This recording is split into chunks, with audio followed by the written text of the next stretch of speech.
Certains facteurs culturels peuvent agir comme des freins à très long terme. Avec des outils, une réflexion, une scénarisation. Bonjour Milad Bouy. Bonjour.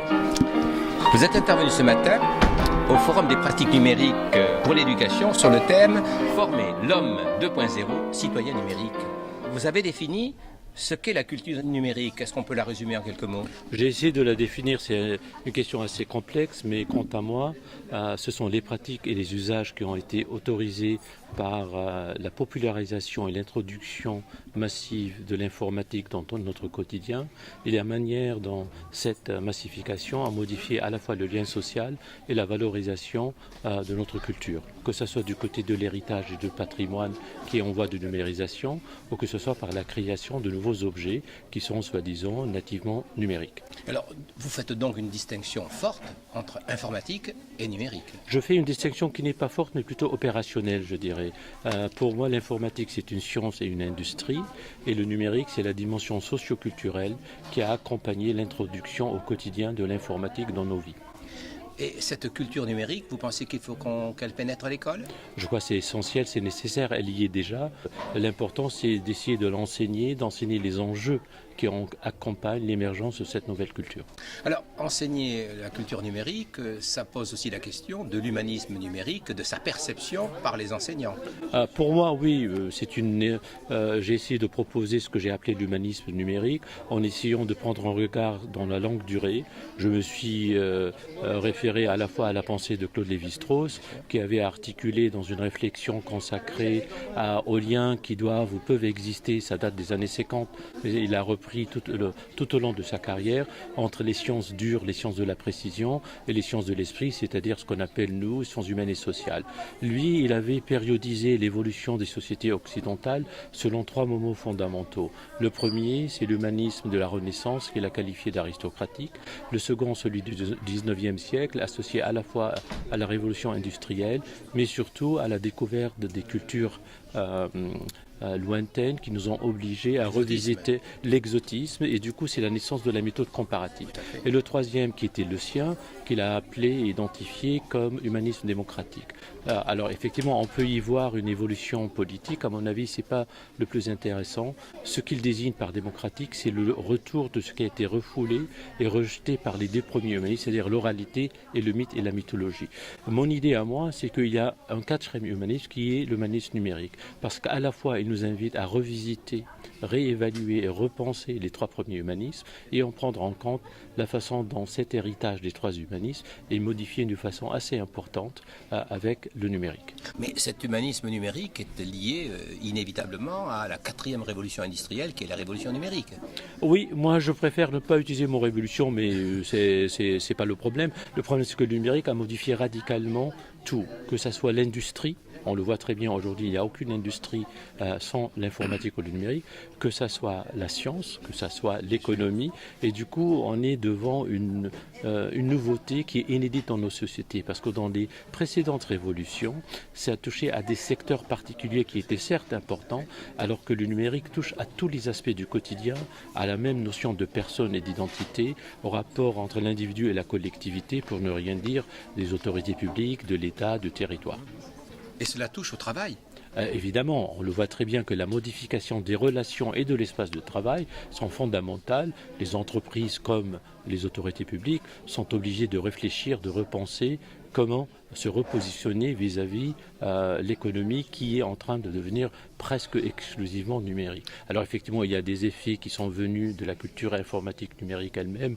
C'est le phénomène de l'ubérisation qui quand même fragilise beaucoup de choses. Il y a également la dimension de la valorisation de choses qui n'avaient pas de valeur économique, comme les traces et les données, qui sont devenues aujourd'hui quelque chose d'assez important et qui amène certains chercheurs de parler de l'exploitation de l'utilisateur avec la notion qui a été développée, qui est celle de digital labor. Alors justement, cette notion de digital labor, quel est votre sentiment sur son développement et sur ce qu'affirment un certain nombre de théoriciens du digital labor? Moi, je crois qu'il y a quelque chose de fondamental là-dessus. Ce qui est vrai, c'est-à-dire on nous offre un service soi-disant gratuit, mais néanmoins, on produit de la valeur économique en nous incitant à produire davantage des données parce que c'est les données qui font tourner la machine. Et du coup, il y a quelque chose à repenser parce qu'il y a, si j'ose une comparaison peut-être un peu exagérée, mais qui peut exprimer ce que je pense. C'est-à-dire, on a vécu depuis la fin du 19e siècle jusqu'à une grande partie du 20e avec le matérialisme historique, avec la pensée marxiste, qu'on était pour ou contre, peu importe. Moi, je dirais le digital labor, c'est l'expression première du matérialisme numérique. Est-ce que cet matérialisme numérique tel qu'il se traduit par les théoriciens de digital labor n'est pas justement dans la ligne justement du marxisme? Mais il y a un héritage marxiste direct dans cette pensée, c'est évident. Ce matin, on a entendu l'idée selon laquelle il fallait que l'on soit peut-être dans une démarche hybride, pas de tout numérique. J'ai entendu un professeur qui disait ce matin, mais en fait, moi, mes tablettes sont au milieu de feuilles de papier dans mes classes. Quel est votre sentiment? Moi, je crois que le numérique, pour l'instant, en tout cas depuis une quinzaine d'années, c'est le triomphe de l'hybride.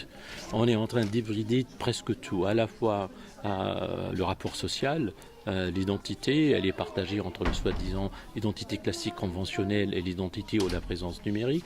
Et pour tout ce qui reste de la lecture, tous les objets qui nous sont importants, que ce soit des objets culturels ou économiques ou du savoir, sont hybridés aujourd'hui. Du coup, le modèle hybride semble celui qui est le plus à propos de répondre aux conditions actuelles. Est-ce que ça va rester de cette manière? On n'est pas encore sûr. Je crois que c'est trop tôt. Effectivement, il y a une perspective de numérisation croissante où on voit tous les objets du quotidien qui deviennent des interfaces vers ce qui est numérique, et dans ce cas-là on va évoluer vers quelque chose qui nous reste pour l'instant un peu un mystère ou un inconnu. Quelle question ou quelle réponse apportez-vous plus exactement à la question qui est posée sur la nécessité de prendre le temps d'appréhender l'ensemble de ces évolutions d'une part, et le fait que ces évolutions sont tellement rapides que lorsqu'on a totalement appréhendé la phase précédente, on est passé à la phase suivante? Moi je crois que c'est effectivement, il y a une certaine accélération de la modification, de l'évolution, mais néanmoins, si on prend un peu de recul, on peut l'insérer dans notre histoire pour voir une certaine cohérence, sans négliger la radicalité de certaines des différences qui sont mises en place. Par exemple, la différence entre la culture de livre et de l'imprimé, qui est énorme pour nous, est aujourd'hui fragilisée par le numérique. Alors on peut en discuter, il y a des points de vue assez différents et divergents, peu importe, mais l'essentiel qu'il faut, à mon sens, rester dans une perspective qui soit historiquement cohérente et non pas sauter dans la fascination, je dirais, du nouveau, du tout récent, de l'immédiat.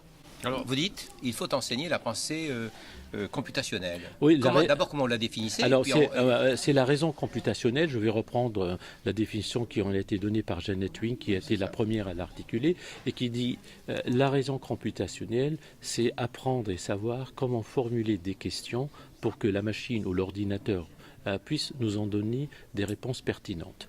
Alors ce qui est important dans cette formulation, c'est à la fois une appréciation d'une certaine manière de produire des résultats par les machines et en même temps ce qui est exclu dans la manière dont on peut formuler nos questions. Du coup, c'est une double perspective qui se met en place. En même temps, il me semble qu'aujourd'hui, plus que dans le passé, on a l'émergence de ce qu'on appelle la culture, la civilisation algorithmique. Et à mon avis, il faut accompagner l'enseignement de la raison computationnelle avec une appréciation de la pensée algorithmique qui est très très différente. Mais vous dites en fait, cela doit se faire au travers de l'ensemble des disciplines qui sont déjà enseignées. Moi, je crois parce que ça peut être introduit dans toutes les disciplines. Au lieu de créer une discipline ou quasi-discipline, on va dire, à part pour faire de l'informatique dans ce sens-là, c'est quelque chose qui peut toucher à la géographie comme à la physique, à l'histoire comme à la littérature. Vous avez cité la géographie avec des cartes. Mais la cartographie, on peut revisiter tout. Qui a totalement changé l'enseignement de la géographie. Absolument. Alors cet honnête homme, moi, j'y crois, mais il faut qu'il évolue. L'honnête homme du XVIIe siècle, on peut parler du modèle français ou du modèle, on va dire, jésuite de Gration, évidemment. On va prendre le modèle français. On va dire le modèle français. C'était pour moi un savoir-vivre dans un contexte social très, très déterminé.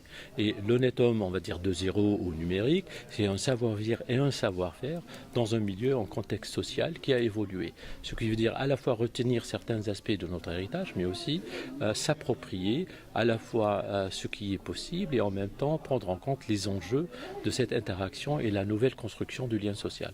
Alors le numérique est présent à l'école, peu, mais il y rentre, il est présent dans la société, il est présent dans...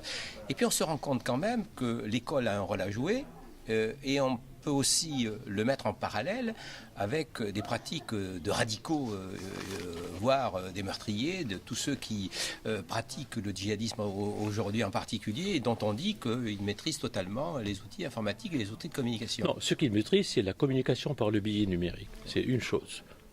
On peut faire des vidéos, on peut avoir une idée de la construction d'un message médiatique efficace, peut-être aberrant et abject, on est d'accord, mais c'est autre chose. Ce dont on parle à l'école, c'est la maîtrise de la pensée qui est derrière, les conceptions et les enjeux éthiques et sociaux.